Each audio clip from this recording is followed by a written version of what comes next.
Anak muda ganteng, gagah perkasa, duduklah di kantin kampus galau, sampai dingin lontong sayur. Kok kenapa tak makan? Galau Pak Ustadz, SMS tak dibalas. La ilaha illallah. Saya aja yang sudah tua, kurus, hitam, kering, tak ganteng, duduk saya di kantin sebesar, lalu lalang 10 perempuan lewat aja.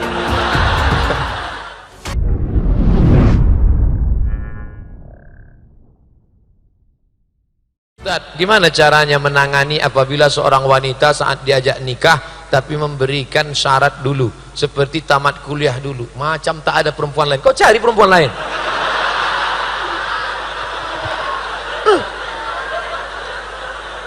Kau buat, nanti balik dari sini pergi ke tempat sablon dekat, buat sablon sini, sablon baju kaos, buat besar-besar di sini. Hidup sudah susah, jangan bikin susah.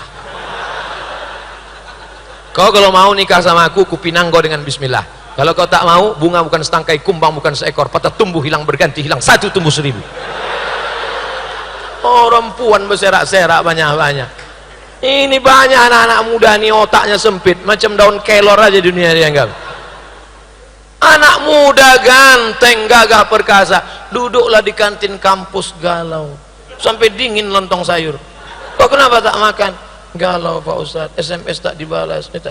La ilaha illallah. Saya aja yang sudah tua, kurus, hitam, kering, tak ganteng, duduk saya di kantin sebesar, lalu lalang 10 perempuan lewat aja. Kadang kita ini kegeeran, orang nengok kita sangka mau. Kau mau ya? Iya, mau muntah. Pak Ustadz, saya mau tanya, apa itu khusyuk? Bagaimana cara khusyuk? Bagaimana kita mengetahui bahwa kita sedang dalam keadaan khusyuk? Ada orang berpendapat, kata dia, kalau dia sudah sholat, dia tidak lagi di masjid Bumi Asri, sudah naik ke Sidratul Muntaha. Aku kalau sudah sholat, sudah putus makrifatku, udah tak ada lagi nampak aku, udah tinggal aku sama Tuhan aja lagi berdua. Sekarang kita tengok sahabat Nabi SAW. Waktu itu Nabi sakit. Waktu Nabi sakit, maka imamnya Abu Bakar, mereka pun sholat, Imam Abu Bakar. Tiba-tiba Nabi datang dari kamarnya, mohon maaf, ini mimbar, ini mihrab, kamar Nabi di samping, mohon maaf, inilah agak-agaknya beginilah makmum. Tiba-tiba datang Nabi dari kamarnya, makam Nabi yang sekarang itu kamar Nabi. Nabi datang, pas Nabi datang, maka makmum memukul tangan, mau ngasih tahu Abu Bakar bahwa Nabi datang. Kan tak mungkin dibilang Abu Bakar, Nabi datang tuh.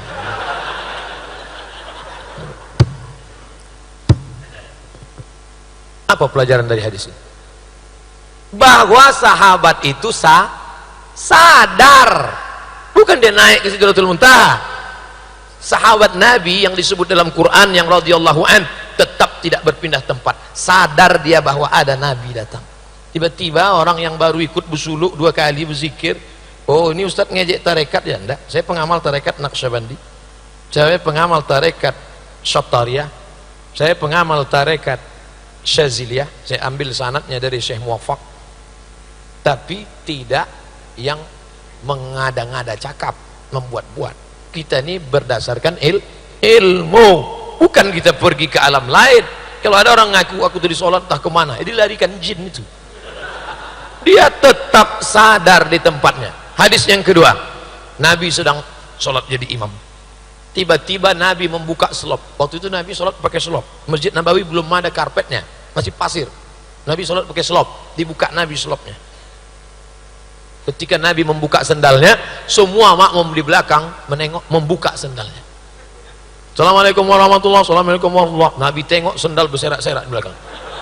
Lalu kata Nabi, kenapa kalian buka selop kalian? Kata sahabat, kami tengok kau buka selop, kami buka selop kami. Apa kata Nabi? Aku buka selopku karena tadi datang Jibril mengatakan selop itu ada najis. Selop kalian tak bernajis, kenapa kalian buka? Apa pelajaran dari sini? Bahwa sahabat itu tidak kehilangan kesadaran. Dia tetap menengok sendal Nabi lepas.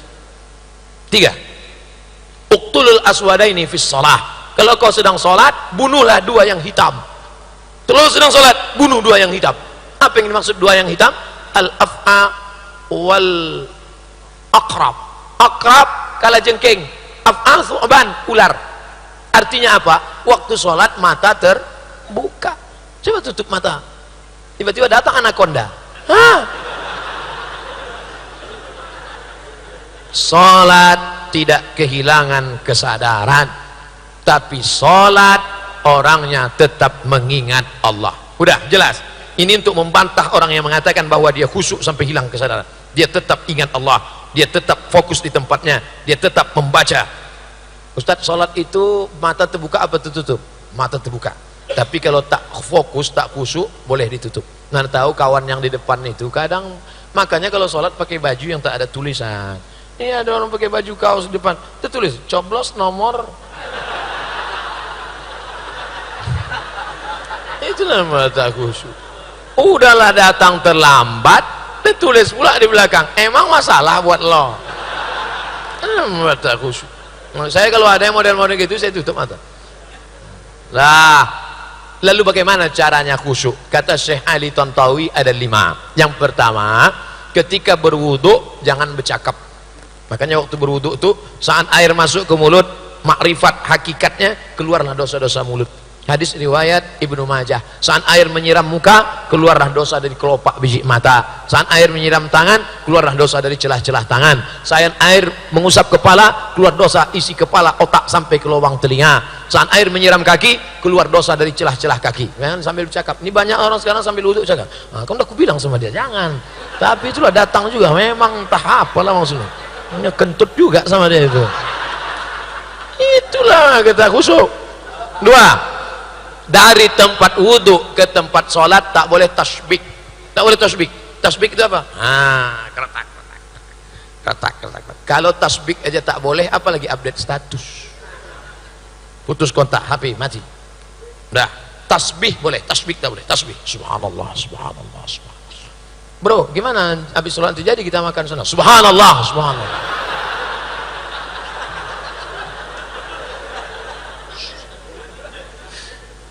Tiga, sambung seruan azan. Allahu Akbar, Allahu Akbar, Allahu Akbar. Siapa yang bercakap waktu azan dikumandangkan, yukhsha, dikhawatirkan matinya dalam keadaan su'ul khatimah. Begitu kata Imam Al-Hafiz Jalaluddin Abdurrahman As-Suyuti. Makanya kalau azan berkumandang diam. Itulah mengapa di Medan di mana-mana sebelum azan apa kata muazin? Innallah. Di Medan masih ada rumah saya itu. Innallaha wa malaikatahu yusalluna 'alan nabi. Ya ayyuhalladzina amanu sallu alaihi wa sallimu taslima. Sekarang ada orang yang melarang itu. Kau jangan tambah-tambah azan. Kalau azan-azan aja, jangan kau baca-baca innallaha wa malaikatahu. Datang mahasiswa itu melapor ke saya, Ustaz, katanya tak boleh baca innallaha wa malaikatahu. Siapa yang melarang? RT. Oh, kalau gitu besok tak usah kau baca innallaha wa malaikatahu. Jadi pengumuman saat aku nanti azan, ku sebut nama Muhammad, berselawatlah. Kira-kira mana yang bagus? Pengumuman attention please, atau innallaha wa malaikatahu? Baguslah innallaha wa malaikatahu. Ini orang ini kaku, tak paham. Kita dibilangnya nambah-nambah ibadah. Itu bukan menambah ibadah, pengarahan. Sama macam salat tarawih. Sallu salatal witri salasa raka'atin asabakumullah. Itu bukan nambah-nambah ibadah, itu kan pemberitahuan ganti gigi dari tarawih ke witir. Karena orang di belakang banyak tak tahu. Coba kalau tak dibuat begitu, emak-emak di belakang kan nanya, Pak Imam, ini apa ini? Witir. Tiga, empat. Pertama, waktu wudhu jangan cerita. Kedua, dari tempat wudhu ke dalam jangan tasbih. Ketiga, sambut seruan azan, jaga khusyuk. Keempat, mulut membaca, hati mengingat. Inna sholati wa nusuki wa mahyaya wa mamati. Apakah Nabi Muhammad itu kalau sholat mulutnya bergerak? Dijawab oleh Khabbab ibn al-Arth, na'am. Nabi kalau sholat mulutnya bergerak. Dari mana kau tahu mulutnya bergerak? Bittirabi lihyatih, karena aku tengok jenggotnya bergoyang. Kenapa jenggotnya bergoyang? Karena dagunya bergoyang. Banyak sekarang orang sholat diam aja mulutnya.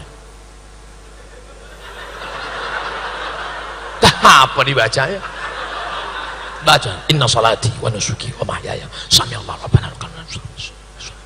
Yang kelima, pahami bacaan. Saya tak nyuruh menerjemahkan, jangan diterjemahkan, cukup dipahami saja. At-tahiyyatul mubarakatus salawatut thayyibatul lillah. Assalamu alayka ayyuhan nabiyyu wa rahmatullahi wa barakatuh. Wassalamu alayna wa ala ibadillahis shalihin. Salat ini macam orang nyetir mobil. Udah agak naik ke ini. Macam naik motor juga. Agak naik masuk gitu. Macam meniti pematang tanah liat di tengah sawah. Jatuh naik balik, jatuh naik. Jangan jatuh masuk kolam semua belak nanggu ikan dalam. Bagaimana hukum menabur bunga di atas kuburan? Nabi mengambil pelepah korma, lalu dia tusukkan ke atas makam. Kenapa pelepah korma ditusukkan ke makam? Karena pelepah korma bertasbih. Tasbihnya sampai ke orang yang mati. Tasbihnya meringankan. Tasbihnya. Itulah mengapa orang ziarah kubur baca doa, tahlil. Sedangkan tasbih pelepah korma sampai, apalagi bacaan Quran orang beriman. Tapi jangan gara-gara ini pulang dari sini bapak ambil sawit tanam di atas kubur. Kenapa kau tanam sawit di atas kubur? Sedangkan pelepah korma saja dapat pahala, apalagi sawit dan kelapa. Dan itu maksudnya. Begitu juga orang yang menyiramkan bunga itu, sebelum bunga itu kering, maka dia bertasbih. Oh kalau gitu siramkan aja lah bunga banyak-banyak Pak Ustadz. Bahwa Nabi pernah melakukan meletakkan pelepah korma basah, ya. Tapi kita jangan terlalu berharap pada tasbih tanam-tanaman, tasbih pokok kayu. Kita berharap kepada iman dan amal Apakah saya berdosa jika saya lebih mementingkan anak daripada suami? Oh, anakmu itu kan dari suamimu. Kau kasih anakmu makan, kau susukan anakmu, kau kasih dia pakaian, tapi suami kau rawat juga. Jangan sampai tidak bersikap adil. Kalau suamimu marah-marah, kenapa sejak anak ini kau kurang perhatian dengan aku? Bang, kalau kau mau perhatian full, kau cari pembantu. Aku bukan pembantu. Aku membantu engkau membesarkan anak ini. Oleh sebab itu maka aslinya seorang suami menyediakan satu orang khadim untuk memasak, untuk menolong istrinya. Kalau tidak bisa, maka dia mesti berlapang dada. Jangan anak sudah banyak do re mi fa sol la si do sol fa mi re do. Dia tetap juga macam dulu. Mabar tidak kau layani aku seperti raja. Kalau kau mau dilayani seperti raja, buatlah aku seperti ratu. Kan begitu. Oleh sebab itu maka duduk bersama, bertukar pikiran, jangan mementingkan egonya saja. Betul? Gimana hukumnya perempuan yang rajin ibadah tapi tidak berhijab? Ada pula perempuan yang malas ibadah tapi berhijab. Ini ngetes-ngetes saja. Simple aja. Simple aja. Yang sudah berhijab, motivasilah diri beribadah. Yang sudah beribadah supaya ibadahnya full. Dah selesai. Simple kan? Hidup sudah susah, jangan bikin susah. Hidup sudah pahit, jangan minum kopi pahit. Ada pertanyaan dari IG 16301630. Assalamualaikum. Waalaikumsalam warahmatullahi wabarakatuh. Pak Ustadz mau tanya, mengkonsumsi daun ganja dijadikan sayur mayur, apa hukumnya? Kullu muskirin khamrun. Setiap yang memabukkan, apapun namanya yang memabukkan, maka dia khamar. Wa kullu muskirin haram. Maka setiap yang memabukkan itu hukumnya haram. Ganja, sabu-sabu, putau, rohibnol, kecubung, kullu muskirin haram. Setiap yang memabukkan maka dia haram. Bagaimana kalau sedikit saja? Ma askara kathiruhu faqaliluhu haram. Kalau banyaknya mabuk, maka sedikitnya pun tetap haram. Wallahu a'lam. Bagi seorang muslim belum bisa diakikah karena belum sanggup, apa boleh ketika sanggup kemudian dia akikah di hari tuanya? Bacalah buku Abdul Somad 37 masalah populer. Bisa sudah saya tulis itu di dalam blog www.somadmorocco.blogspot.com. Kita tes ya. Ini enaknya kalau punya ustadz milenial. Tulis ya, www.somadmorocco SOMADMOROCCO, tempat saya kuliah dulu, blogspot.com, enter. Dapat blognya kan? Bilang aja dapat. Itu dia blog Abdul Somad. Udah dapat? Di situ banyak tentang masalah berbagai macam masalah ada di situ. Termasuklah masalah akikah. Sudah saya tulis puluhan tahun yang lalu blog ini. Boleh akikah setelah dewasa. Yang paling afdal 7 hari lahir. 7 hari nggak ada uang, 14 hari nggak ada juga, 21 hari, 21 nggak ada juga. Nggak usah tengok kalender lagi. Tahun, 2 tahun, 5 tahun, 4 tahun. Ibu, bapak yang sekarang umur 40 tahun belum akikah, pulang dari sini cari kambing, www.kambing.com. Beli kambing, nanti malam buat akikah. Tapi akikah saja, jangan minta ayun pakai marhaban. Akikah saja, rambutnya nggak perlu digundul lagi. Akikah saja, nama nggak perlu diganti, payah ganti paspor.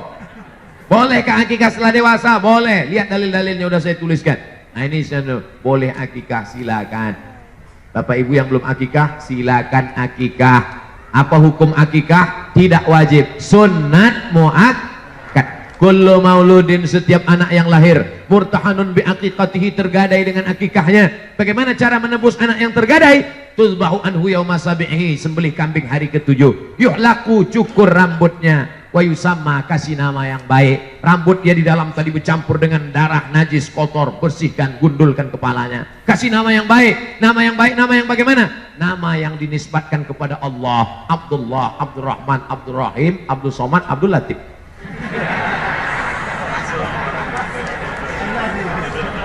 Saya zikir, kok malah tambah galau? Salah satu dari niat atau bagaimana yang lebih baik untuk cara berzikir menurut agama Islam, Pak Ustadz? Kalau bisa wudhu dulu, tapi kalau nggak bisa wudhu langsung saja zikir. Kalau mau zikirnya pakai tasbih yang 100 itu bagus.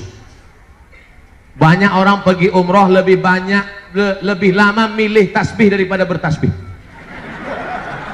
Milih tasbihnya lama, tasbih batu, tasbih kaca, tasbih koka, tasbih zaitun. Tasbihnya beli tasbih 100 pergi umroh, pas pulang 1 pun nggak ada yang disimpan, semuanya dikasih ke orang. Tinggal punya dia 2, itu pun digantung di kaca spion mobil. Itu alat tasbih itu supaya tasbih kita teratur, dihitung 100. Terserah, tapi saya lebih banyak bersolawat. Bersolawat. Allahumma sholli ala sayyidina Muhammad wa ala ali sayyidina Muhammad. Allahumma sholli ala sayyidina Muhammad wa ala ali sayyidina Muhammad. Allahumma sholli ala sayyidina Muhammad wa ala ali Muhammad. Mulut menyebut, hati mengingat, sikap mengagungkan. 3 caranya. Mulut menyebut, hati mengingat, sikap mengagungkan. Pejamkan mata. Kalau bisa sholat dulu, kalau pagi sholat duha, kalau malam sholat tahajud, kalau nggak ada waktu sholat sunat mutlak 2 rakaat, sholat sunat hajat. Ya Allah, tolong hajatku ini supaya tunaikan segala, mudahkan urusan dunia akhirat, tenangkan batinku. Sholat, setelah itu barulah berzikir. Baca Quran itu zikir, sholat itu zikir, tasbih itu zikir, sholawat itu zikir, istighfar itu zikir. Kalau belum datang mungkin kurang banyak, siapkan cawannya, siapkan gelasnya. Allah akan menurunkan airnya. Gelas itu hati kita, air itu adalah ketenangan dari Allah. Kalau belum datang mungkin bukan Allah tidak tunaikan janji, karena Allah maha menunaikan janji. Innaka la tukhliful mi'ad. Tapi mungkin cawan kita masih kotor, kita bersihkan hati, kita mohon kepada Allah. Orang yang berserah diri kepada Allah, Allah pasti akan menolong dia. In tansurullah, kalau kau tolong agama Allah, yansurkum. Wa may yattaqillah, siapa yang bertakwa kepada Allah, siapa yang bertakwa kepada Allah, yaj'al lahu makhraja, Allah berikan dia jalan keluar dari segala problematika masalah hidupnya. Jadi jangan pernah berhenti, jangan pernah mungkin kurang syarat, kurang khusyuk. Obat saja pun yang hebat, kalau tidak cukup syarat tidak jadi obat, malah jadi penyakit. Ini ada pil kapsul dari Jerman, kalau dimakan, kalau dikonsumsi, kalau diobati anaknya insya Allah sehat. Begitu dikasih, anaknya bukan sehat, malah makin sakit. Gara-gara apa? Gara-gara salah dengar. Gimana ibu kasih obatnya? Setelah saya kasih obatnya, saya masukkan ke bubur, saya suapkan ke anak saya. Rupanya kata dokter kemarin bukan ke bubur, ke dubur. Salah pasang. Makanya dengarkan baik-baik, amalkan tulus ikhlas, Allah akan menurunkan pertolongannya, ditenangkannya hati kita sebagaimana ditenangkan hati ibu Nabi Musa, ditenangkan hati kita sebagaimana ditenangkan hati Maryam, ditenangkan hati kita sebagaimana ditenangkan hati Nabi Muhammad sallallahu alaihi. Assalamualaikum warahmatullahi wabarakatuh. Waalaikumsalam. Semoga Ustadz Somad senantiasa dalam ridho Allah, amin. Pertanyaan saya terkait dengan istilah aswaja, ahlus sunnah wal jamaah. Insya Allah Pak Ustadz bisa memberikan penjelasan dari arti makna latar belakang aswaja. Apa benar apabila ditelaah bahwa aswaja memiliki garis keturunan langsung dari Rasulullah? Bagaimana kita tahu keaslian daripada ulama-ulama yang mengatakan mereka adalah habaib? Saya hadir di Hotel Crown. Ketika itu 2 tahun yang lalu datang Habib Umar bin Hafiz, hafizahullah wasaddadahullah. Jadi di Jakarta ini ada namanya Persatuan Ahlul Bait Keturunan Nabi Muhammad sallallahu alaihi wasallam. Nama ketuanya Habib Zain Ibnu Sumaid, hafizahullah. Habib Zain Ibnu Sumaid. Dulu saya dikasih kartunya saya simpan di dompet, dompetnya tinggal pulang. Nah, nanti yang ngaku-ngaku habaib dicek di sana. Kata Habib Zain bin Sumaid, kami bisa ngecek dia Habib asli atau Habib palsu dari 4 nama. Abdul Somad bin Bakhtiar bin Yahya bin Ahmad Shah. Dari 4 nama ini nanti dicek bisa ketahuan. Wah, ini Abdul Somad bukan keturunan Nabi Muhammad. Jadi keturunan Nabi Adam.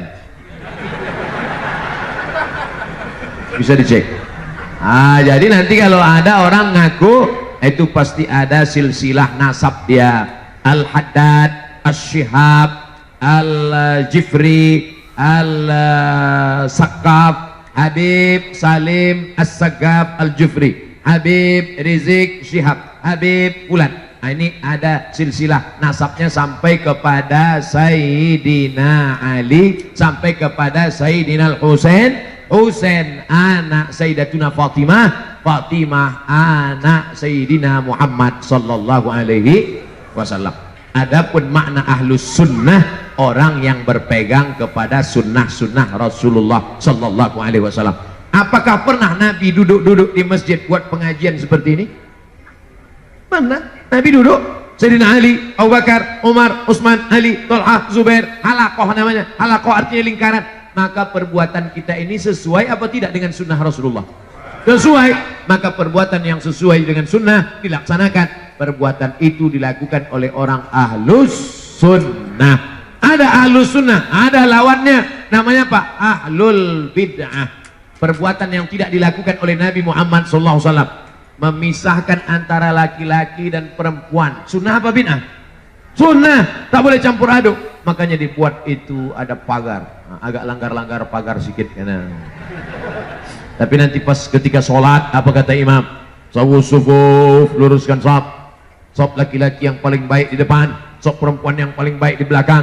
Ini adalah sunnah-sunnah. Maka keluar dari sunnah ini disebut dengan ahlul bid'ah. Jangan mudah menunjuk orang, hei pelaku bid'ah. Karena kalau ditunjuk orang pelaku bid'ah berarti dhalalah. Kalau sudah dhalalah berarti nar. 3 sepaket, 3 paket, 3 dalam 1, 1 dalam 3. Bid'ah, dhalalah, finnar. Jangan mudah menuduh orang dhalalah kalau tidak betul-betul itu memang bid'ah. Karena ketika kau tunjuk saudaramu, hei pelaku bid'ah, berarti sudah mengeluarkan dia dari ahlus sunnah. Kita ini insya Allah tetap sampai mati dalam ahlus sunnah wal jamaah.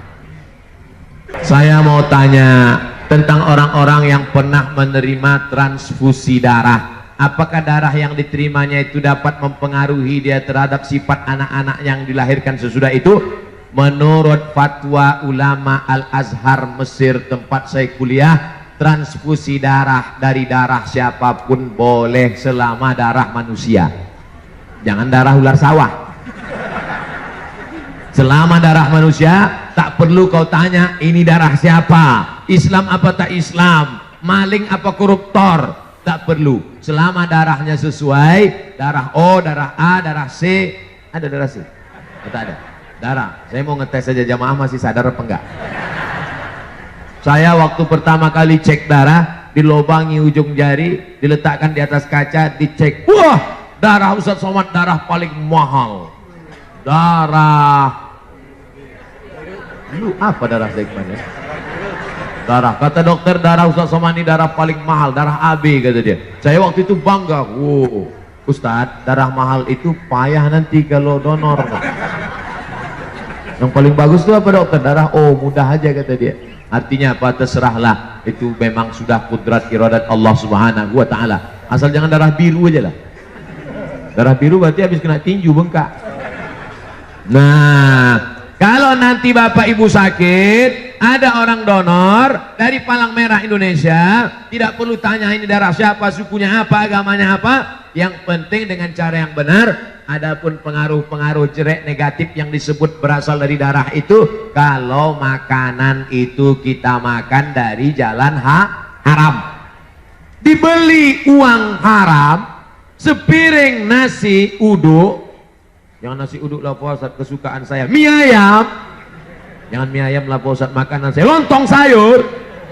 Sepiring lontong sayur berubah menjadi setetes darah. Setetes darah berubah menjadi daging. Ayyuma lahmin, setiap daging nabata min haramin, tumbuh dari yang haram, fannaru aulabih, tempatnya api neraka jahanam. Kalau dari uang belanja diberikan makanan, maka berubah menjadi darah haram. Adapun transfusi darah maka dibolehkan oleh ulama. Kita ikut ulama, sami'na wa ata'na, fas'alu ahla dzikri, tanya ulama kalau tidak tahu, in kuntum la ta'lamun, kalau tidak tahu. Mudah-mudahan kita semuanya selamat dari yang haram-haram insyaallah. Assalamualaikum Ustadz, saya ingin bertanya. Ini mahasiswa kelihatannya. Apabila sudah ada jodoh, boleh Ustadz? Boleh. Apabila sudah ada jodoh yang ingin segera menikahi saya dan menikahnya di tahun ini, tetapi keluarga besar saya menyuruh nikah tahun depan, apa yang harus saya lakukan? Lebih baik mendengarkan keluarga besar atau segera menikah? Lari maksudnya. Demikian Ustaz. Apa hubungan jodoh sama ekonomi?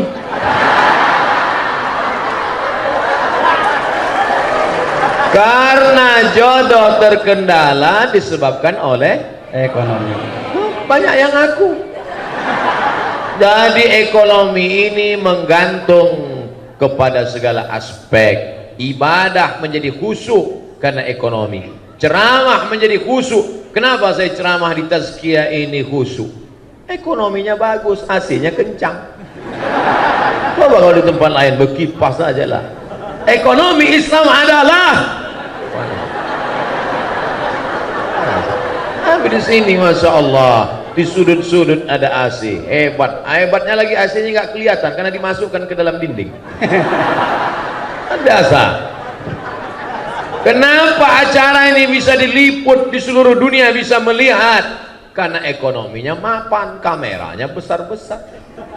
Di tempat lain saya ceramah, sini nggak ada kamera, walaupun nggak semuanya hidup. Artinya ekonomi ini. Nah, manis tata'a minkumul ba'ah. Coba tengok hadisnya. Manis tata'a minkumul ba'ah. Siapa di antara kamu yang ba'ah? Apa kata syarah? Syarih penjelas hadis. Al-ba'ata al-qudratu. Makna al-ba'ah mampu. Mampu secara apa? Mampu secara keilmuan, mampu secara finansial. Man istata'a minkumul ba'ata, siapa di antara kamu yang sudah mampu menikah, falyatazawwaj fa innahu aghaddu lil basar, karena menikah itu menundukkan pandangan, wa ahsanu lil farj, menjaga kemaluan. Faman lam yastati', siapa yang tak sanggup, fa alaihi bis-shaum, banyak-banyak puasa. Jadi adik-adik mahasiswa yang belum mampu menikah, kalian puasa aja dulu. Puasa. Kalau puasa kalian nafsu ada, tenaga tak ada. Lemes ya. Jadi bawaannya mau mati aja. Bro, itu ada mahasiswi cantik dari Tazkiyah. Aku udah nggak ngeliat lagi, bro. Udah mau mati aja bawaannya. Nantilah habis buka baru kita cari. Nah, oleh sebab itu, kalau ekonomi sekarang ekonomi sudah mapan. Kira-kira mana yang didulukan Pak Ustadz? Apakah saya menikah tahun ini atau dengan keluarga? Balik kepada Al-Quran. Apa kata Allah? Wa amruhum syura bainahum. Orang beriman itu memutuskan berdasarkan syura. Datang ke ayah, datang ke ibu. Papa, jangan panggil papa, kita makan sambal terasi nak. Ayah, saya ada rencana nikah sekarang ya. Kau sudah punya kemapanan ekonomi, sudah mampu insya Allah ya. Tahun depan mobil belum ada, nanti cucuku naik motor batuk.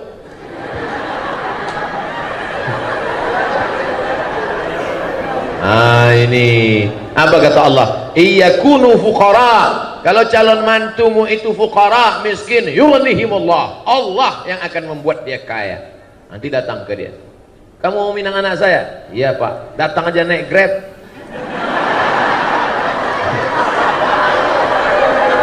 Bacakanlah itu. Ingat-ingat yang saya sampaikan tadi. Iyakunu fuqara yughnihimullah. Kalau yang datang ini miskin, Allah akan mengkayakan dia. Pergi pulang. Gitu. Yang nyampaikan itu jangan mulut kamu, pinjam mulut orang lain. Yang kira-kira ngomongnya didengar sama orang tua. Datangi Ibu Rektor. Datangi Dr. Sapi Antonio, mereka yang ngomong. Jangan mentang-mentang kamu udah ngaji pulang kamu yang menceramahi orang tua. Ayah sini, mama sini. Assalamualaikum. Begitu.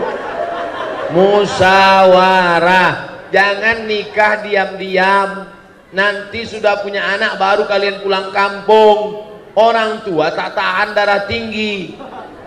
Pulang kalian bukan bawa ijazah, bawa menantu sama anak, mati dia. Musyawarah baik-baik, jangan sampai menjadi penyesalan. Bagus kalau mahasiswa-mahasiswi mapan menikah, dua-dua tercapai insya Allah. Mudah-mudahan semuanya disegerakan Allah menikah. Yang bilang amin yang belum nikah aja. Wallahu a'lam. Bagaimana cara kita bertobat dengan utang-utang yang dulu pernah menjadi kebiasaan, tapi lupa di mana utangnya? Bagaimana Ustaz?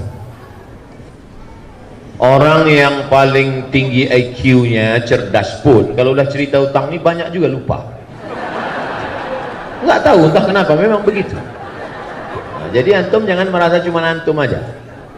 Saya tidak lupa, cuman banyak jumpa dengan orang-orang lupa. Dulu sebelum pinjam duit dekat kan, begitu udah dapat macam nggak kenal ya. Ada orang mati syahid. Orang mati syahid itu bebas dari 4.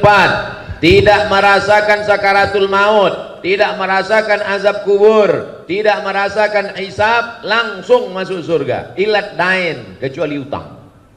Orang mati syahid aja kalau punya utang tertahan, apalagi mati konyol. Oleh sebab itu masalah utang ini jangan macam-macam. Jadi cobalah dari sekarang diingat-ingat berapa hutang piutang, cari alamatnya. Cari alamatnya. Dulu ini cari, bayar. Sudah dicari ahli warisnya tidak ada, diingat-ingat, dibayar, diserahkan ke masalih ammah, kepentingan umum, diantaranya masjid, panti yatim, fakir miskin. Hitung dulu. Bapak calon jamaah haji, sebanyak apapun ibadah kalian di tanah suci, kalau hutang tidak kalian bayar, kalian akan dituntut di hadapan Allah. Menangis calon jamaah haji, datang jumpa saya 4 mata. Mohon maaf Pak Ustadz, saya malu di depan orang banyak. Hutang bapak apa? Bapak kan orang kaya. Memang saya kaya Pak, tapi saya cari orangnya belum ketemu Pak Ustadz. Hutang bapak apa? Dulu makan bakwan 3 bayar 1. Hati-hati nih mahasiswa. Bukan kalian, kami dulu. Nah, itulah bayar. Oleh sebab itu maka cari bayar. Kalau tidak ketemu maka dihitung ekuivalen berapa itu, lalu kemudian diserahkan ke masalih ammah, kepentingan umum untuk umat. Serahkan ke masjid. Assalamualaikum Pak Ketua Masjid. Ya, ini ada uang. Uang apa nih Dek? Terima aja lah Pak, yang tanya-tanya. Jadi nggak perlu akad. Saya bayarkan akad utang Mbak Wan selama 3 tahun SMP tunai. Nggak perlu. Wallahu a'lam. Alhamdulillah. Kita lanjut Ustaz, masih ada waktu. Bismillah. Ustaz, Assalamualaikum warahmatullahi wabarakatuh. Ustaz, saya mau nanya, kan waktu sholat Jumat tidak boleh berbicara. Gimana hukumnya dengan menjawab sholawat atas Nabi? Terima kasih. Idza sa'idal khatibu 'alal mimbar, kalau khatib sudah naik ke atas mimbar, fala yatakallamanna ahadukum, maka janganlah satu di antara kamu berkata-kata. Idza qulta li sahibika ansit, kalau kau katakan kepada orang di sebelahmu, faqad laghauta, maka kau sudah melakukan perbuatan lagha. Wa man lagha fala jum'ata lah, siapa yang melakukan perbuatan lagha maka tiada Jumatlah baginya. Diam, tiada Jumat baginya. Adapun khatib mengatakan, marilah kita berselawat kepada Nabi. Allahumma sholli ala Sayyidina Muhammad. Apakah lagha? Tidak, karena dia sedang berdoa kepada Allah, memohonkan selawat untuk Nabi Muhammad sallallahu alaihi wasallam. Seandainya berdiri salah satu dari jamaah itu, jamaah sholat Jumat berdiri, lalu dia ngomong ke khatib, Pak Khatib, cepetan dikit dong, nih kimi kelas di tasbih udah mau masuk nih. Apakah batal khutbah Jumat? Tidak. Mana dalilnya? Karena Nabi pernah khutbah, tiba-tiba datang orang Arab Badui ke pintu Masjid Nabawi. Apa kata dia? Ya Muhammad, halakatil amwal. Wahai Muhammad sallallahu alaihi wasallam, kampung kami sudah hancur, tanam-tanaman mati kering kerontang, onta-onta mati tidak minum, tolong berdoa kepada Allah. Apakah Nabi waktu itu ngomong batal sholat Jumat? Nah, Nabi angkat tangan. Nabi angkat tangan, apa kata Nabi? Aghithna, aghithna, aghithna. Itulah yang disebut dengan istisqa dalam khutbah Jumat. Nabi justru berdoa, minta supaya turun hujan. Selesai sholat Jumat, pulang sahabat, basah halaman Masjid Nabawi. Begitulah hebatnya doa Nabi SAW. Jadi yang membatalkan itu kalau berkata-kata sesama jamaah. Adapun jamaah berdoa, jamaah ngomong ke khatib, atau sebaliknya, khatibnya ngomong ke jamaah, apakah batal khutbah? Tidak. Nabi sudah khutbah, tiba-tiba ada seorang laki-laki datang, langsung duduk. Apa kata Nabi? Qum, berdiri, berdiri, berdiri kata Nabi. Nabi suruh dia sholat 2 rakaat. Andai saya sedang khutbah, tiba-tiba datang seorang laki-laki duduk, saya suruh dia berdiri, berdiri. Saya belum pernah lagi. Qum, berdiri sholat. Makanya kalau adik-adik terlambat jangan langsung duduk foto sholat Jumat, tetap sholat 2 rakaat. Tapi janganlah sholatnya di depan khatib. Ini udah terlambat, bikinlah ke pinggir-pinggir sana. Ini udah terlambat di depan khatib. Allah, pakai baju kaos tulis ini, emang masalah buat Allah. Allahu a'lam. Waalaikumsalam. Ustadz, ini ada lagi. Ustadz, saya mahasiswi semester 5. Cita-cita saya meninggal husnul khotimah. Subhanallah. Tetapi hobi saya berbuat maksiat. Enggak linear. Ingin mati tapi maksiat. Jujur saya selalu menyadari perbuatan saya, perbuatan yang salah. Bahkan saya sering menangisinya. Tolong beri saya nasihat amalan apa yang bisa menjauhkan saya dari perbuatan maksiat itu? Saya sudah bosan menangis atas dosa-dosa saya. Gitu Ustaz. Berdosa itu semua orang tahu, tapi penyebab apa membuat engkau berdosa, engkau mesti tahu. Dosa apa yang kau lakukan dan mengapa engkau berdosa, mesti tahu. Sehingga mudah kita mencarikan obatnya. Itulah gunanya kita diperiksa dulu sama dokter di USG, itu USG hamil. Di scan supaya dipastikan apakah dia usus buntu atau cancer, supaya jelas. Maka jangan sampai salah obat. Salah obat nanti jadi penyakit, racun.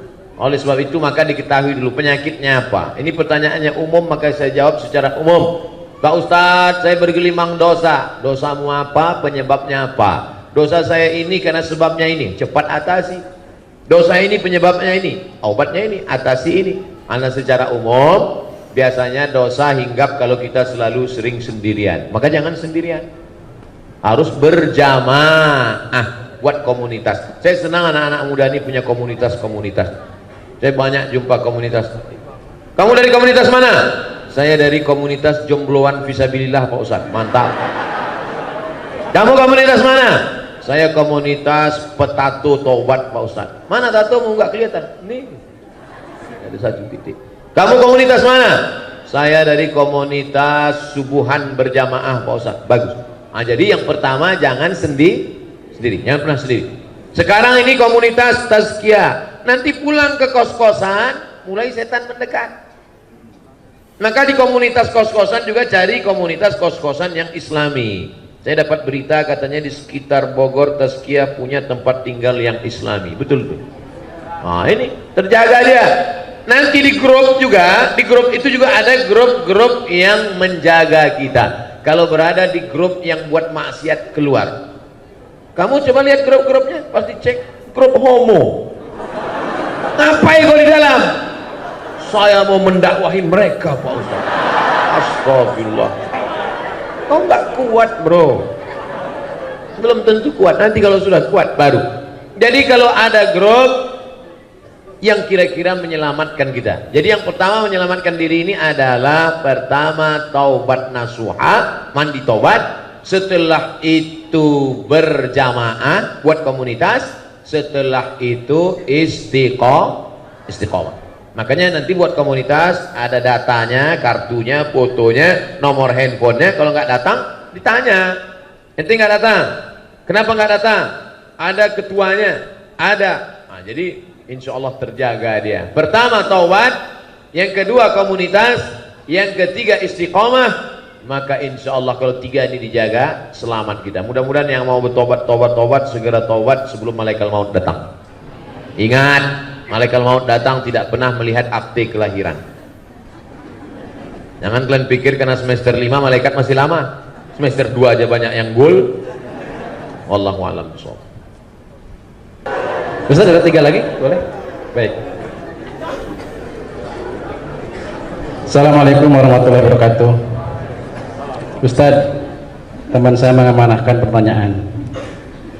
Teman saya pernah berzina, tapi tidak sampai hamil, dan dia kini telah bertobat. Yang ingin teman saya tanyakan, apakah yang harus dilakukan? Menyembunyikan aib itu atau berseturan kepada keluarga?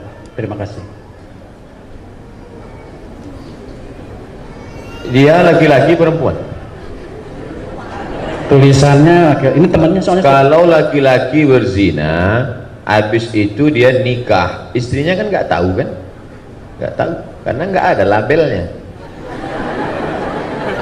Beda sama perempuan. Kalau dia berzina, habis itu dia nikah, suaminya tahu. Dalam kitab fikih dikatakan, dikutip oleh Sayyid Sabiq dalam fikih sunnah. Lihat fikih sunnah. Inishtarata bikran. Kalau seorang laki-laki menikah mensyaratkan istrinya mesti bikran. What the meaning of bikran? Virgin. Inishtarata bikran. Kalau laki-laki mensyaratkan istrinya harus bikran, virgin, fabanat thaiban, ternyata setelah nikah tidak virgin, falahul fashu, maka laki-laki itu punya hak untuk fasah. Fasah artinya pembatalan pernikahan. Makanya tertulis di botol, do not accept if cell is broken. Makanya saya tanya, tadi yang tanya laki-laki apa? Perempuan. Kalau laki-laki dia tobat nasuha, selesai, jangan kau ceritakan sama dia. Jangan pula nanti, dek, ada sesuatu yang mau ku ceritakan.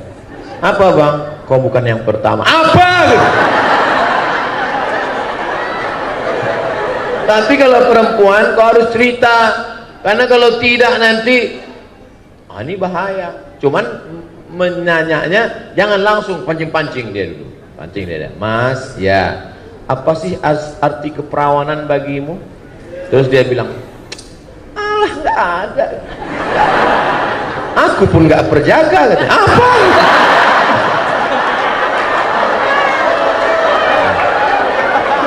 Jadi hati-hati. Kalau memang dia siap menerima, lanjutkan. Tapi kalau tidak, itu nanti bisa menjadi fasah namanya. Apa namanya? Fasah. Fasah itu artinya pembatalan pernikahan karena laki-laki punya hak. Ini hati-hati perempuan. Mudah-mudahan Allah menjaga kehormatan anak-anakku sekalian. Amin ya Allah. Apa hukum bagi anak yang memarahi ibunya karena melarang agar melawan? Apa hukumnya bagi anak yang memarahi ibunya karena melarang ibunya agar jangan melawan bapaknya?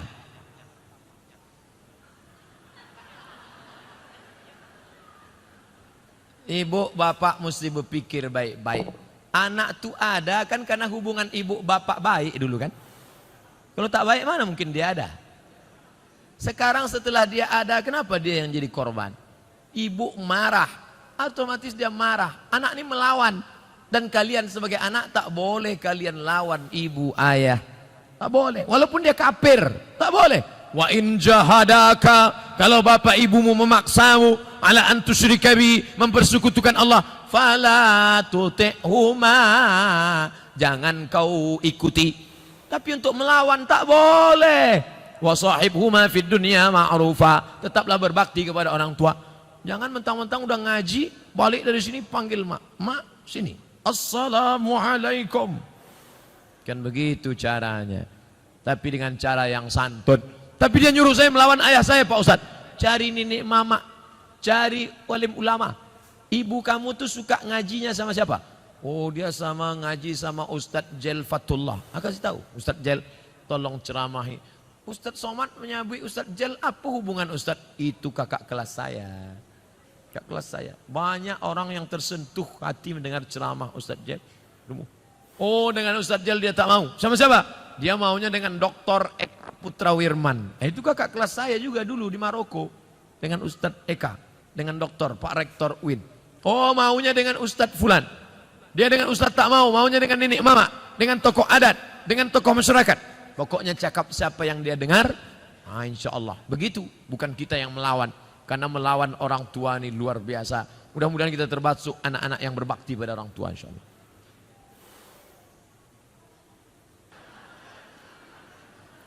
Apakah memperingati hari besar Islam itu bid'ah? Muharram, Maulid Nabi, Isra Mi'raj, Nuzul Quran. Kalau memperingati Muharram ini bid'ah, maka yang mengundang masuk neraka. Yang diundang masuk neraka. Yang paling panas nerakanya yang ceramah. Kalau tidak dibuat Nabi bid'ah. Orang mengaji berpuluh tahun di Makkah, Inyak Canduang, Inyak Jaho, Syekh Sulaiman Ar-Rasuli, Syekh Ahmad Khatib Al-Minkabawi, berpuluh tahun mengaji di Makkah. Ini enggak, jurusnya 5 seh. Kalau tidak dibuat Nabi bid'ah, Maulid Nabi bid'ah, Isra Mi'raj bid'ah, Nuzul Quran bid'ah, Marhaban bid'ah, Barzanji bid'ah, Sayyidina bid'ah, Yasin bid'ah, Tahlil bid'ah. Maka kalau basuh aja orang, bid'ah haram neraka, bid'ah haram neraka, bid'ah haram neraka. Tidak sesimpel itu saudaraku. Bid'ah itu perbuatan yang tidak ada dalilnya. Itu bid'ah. Adapun peringatan menyambut Muharram itu ngaji. Kita ini pengajian. Isinya tidak ada yang mungkar. Mengingatkan lagi umat tentang bagaimana menyambut satu Muharram, bahwa kita punya kalender hijrah, kita harus betul-betul pindah, membangkitkan semangat membangun masjid, menyekolahkan anak ke sekolah lembaga yang peduli pada sholat berjamaah, mengingatkan tentang yang ulang tahun jangan membuat perbuatan mungkar, tapi dengan berbagi bersedekah kepada fakir miskin anak yatim. Maka dalam rangka watawasau bil haq watawasau bis sabr, maka akan datang masjid-masjid surau langgar musalla buat. Ini habis satu Muharram, Safar, Rabiul Awal. Acara Rabiul Awal buat Maulid Nabi dengan cara peringatan Maulid Nabi, puncaknya tanggal sekian. Seminggu sebelum itu adakan lomba jadi imam, lomba muazzin, lomba barzanji, lomba marhaban, sehingga malam itu nanti hadirkan ustadz mubaligh penceramah supaya dicuci lagi akidah, dibersihkan daripada kemungkaran. Bagaimana pengertian bid'ah itu Pak Ustadz? Sebagai beberapa bid'ah itu, karena di masjid kami tak pernah mengadakan memperingati hari-hari besar Islam. Peringati hari besar Islam, undang alim ulama, adakan pengajian. Adapun definisi bid'ah, kalau tidak ada dalil maka bid'ah. Selama ada dalil umum, selama masih dipayungi oleh tausiah, isi kajiannya adalah tausiah. Nanti Maulid Nabi, tausiahnya tentang akhlak-akhlak Nabi, tentang sejarah Nabi. Nanti bulan habis Maulid Nabi, Muharram, Safar, Rabiul Awal, Rabiul Akhir, Muharram, Safar, Rabiul Awal, Rabiul Akhir, Jumadil Awal, Jumadil Akhir, Rajab, Isra Mi'raj. Isra Mi'raj tausiah lagi. Isinya tentang bagaimana cara sholat Nabi. Karena Isra Mi'raj adalah peristiwa pengambil sholat. Habis Rajab, Sya'ban, menyambut Ramadan. Ramadan, nuzul Quran. Syawal, halal bihalal. Itu momen-momen persatuan umat. Pokoknya masjid yang belum membuat, buat. Susun kepanitiaan. Ramai. Dengan ramai begini yang selama ini imannya down, lemah, menengok ramai. Rupanya ramai juga umat Islam. Ternyata sholat subuh aja yang sunyi. Kalau tablik akbar ramai juga. Itu makanya Idul Adha itu disuruh istri ikut menengok pemotongan, anak gadis dibawa. Untuk apa? Karena ada orang menengok orang ramai, bangkit semangatnya, hidup jiwanya. Makanya Idul Adha suruh anak istri ikut datang memotong, menengok pemotongan. Orang Islam ternyata ramai juga kalau bagi-bagi daging kambing. Untuk apa itu? Show menunjukkan force, kekuatan. Orang luar melihat kita. Ini kalau video ini di-share, tunjukkan bagaimana yang di luar sana menonton lewat layar, share ke seluruh Indonesia, share ke seluruh dunia. Orang berpikir dua kali, jangan usir Ustadz Somad. Itu datang nanti pasukannya dari bumi Minangkabau. Jangan macam-macam dengan orang Minang. Kemana bumi dipijak, di situ awak membuka rumah makan. Di setiap penjuru negeri ini ada rumah makan Minangkabau. Macam-macam mereka. Saya ceramah di Sydney, di Australia, diajak makan di rumah makan orang awak Minangkabau. Gebu Minang di Sydney. Duduk saya. Ustaz Somad, senyum-senyum. Ya, ambolah lama di Australia. Labara tahun Pak, 35 tahun di Siko Ustaz. Orang kita di mana-mana ada berada. Oleh sebab itu maka ini adalah syiar kekuatan. Bangkitkan semangat. Saya sudah ceramah 1 jam 30 menit, 90 menit. Anak-anak muda dari tadi tetap tegak berdiri. Bayangkan itu. Pahalanya mudah-mudahan berlipat ganda insyaAllah. Yang tegak berdiri, pahalanya 2 kali lipat daripada yang duduk. Begitu cara menyenangkan hati orang yang berdiri-berdiri. Menurut syariat, wanita hamil di luar nikah tak boleh nikah sampai wanita itu melahirkan. Tapi di saat sekarang banyak wanita hamil di luar nikah langsung dinikahkan. Bagaimana solusinya Pak Ustadz? Baca kitab Al-Fiqhul Islami wa Adillatuh Syekh Wahbah Zuhaili. Nama kitabnya Al-Fiqhul Islami wa Adillatuh, dicetak oleh Gemah Insani Press Jakarta, sudah terjemah ke bahasa Indonesia. Panjangnya 1 meter, harganya 1.800.000. Di sana disebutkan perempuan kalau hamil menikah, nikahnya sah. Dengan syarat memang laki-laki itu yang menghamilinya. Maka nikahnya sah. Maka kalau ada Pak Kua menikahkan perempuan hamil, nikahnya sah. Maka Pak Kua tak perlu tanya, udah berapa bulan? Yang bertanya itu dokter. Pak Kua tak perlu nanya. Nanti cirinya yang model perempuan hamil itu, mertuanya dari cara manggilnya udah lain. Kalau yang belum hamil itu nanya, hai menantuku. Nah, gitu dia. Hei. Nah, itu tanda-tanda tuh. Aku terima ini kata tuna. Hei. Yang sekolah ya. Nikahnya sah, tidak perlu diulang. Anak lahir tak perlu diulang. Tapi efek akibat dari pernikahan itu muncul 4 masalah. Yang pertama, anak itu nanti kalau lahir tidak bisa pakai bin bapaknya. Jadi pakai bin apa? Terserahlah. Bin kardus, bin botol. 2. Kalau anak pertama lahir laki-laki, lahir anak nan kedua padusi, perempuan, nanti anak nan pertama iko indak bisa mawalikan nikah adiaknya. De apo de inyo sudah saudara sa-amak. Saudara sa-amak ndak bisa jadi wali. 3. Kalau si bapak mati, si anak ndak dapat harta warisan, dek ndak ada hubungan nasab. Nang keampe, kalau si anak nan pertama anak gadis cantik jelita dipinang oleh laki-laki, si bapak tak bisa menjadi wali karena tak ada hubungan nasab. Walinya siapa? Walinya wali hakim Pak Kua. Apa salah saya Pak Ustadz? Ini anak saya. Rambutnya, darahnya, DNA sudah periksa di Singapura. Ini anak saya. DNA nggak laku mas bro. Salah saya apa? Kamu mencoblos sebelum hari H.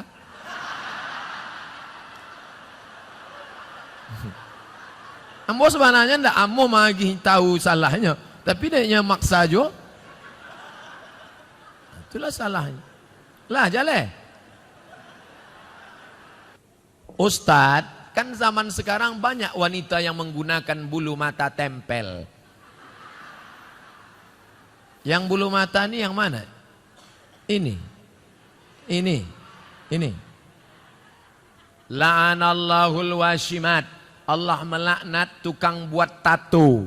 Wal mutashimat, minta buatkan tato. Wal mutanammisat, mencabut, mencukur, merubah. Wal mutafallijat, mengotak-atik gigi. Kalau giginya memang tak layak, boleh. Ada kalau senyum dia 3 hari kita tak bisa tidur. Itu boleh, dia bawa ke dentis, boleh. Tapi yang sudah layak, banyak sekarang orang sudah layak, bagus, di otak-atik. Dipakai dulu kawat jemuran, sekarang untuk gigi. Pakai warna-warni lagi. Senin hijau, Rabu ungu, Kamis pink. Kalau jumpa, otak-atik tak boleh. Plastik semua. Sampai ini pun plastik. Lentik plastik. Ada orang bakar sampah, layu. Tak usah. Kau cantik bukan karena plastik itu, tapi kau cantik karena kecantikan dari dalam. Bahasa awaknya apa? Inner beauty. Karena cahaya tahajudmu, karena munajatmu kepada Allah Subhanahu wa taala. Menyambung rambut Pak Ustadz, Allah melaknat yang menyambung rambut. Tapi saya kena penyakit Pak Ustadz, gugur semua, gundul. Kan saya tak nampak. Suami saya melihat Pak Ustadz, kasih tahu dia, bang, ini takdir dari Allah. Walaupun aku gundul, kau terimalah apa adanya. Aku tak pernah request. Kata suami, apapun adanya dirimu, ku terima engkau Adinda. Karena yang berambut sudah ada satu lagi.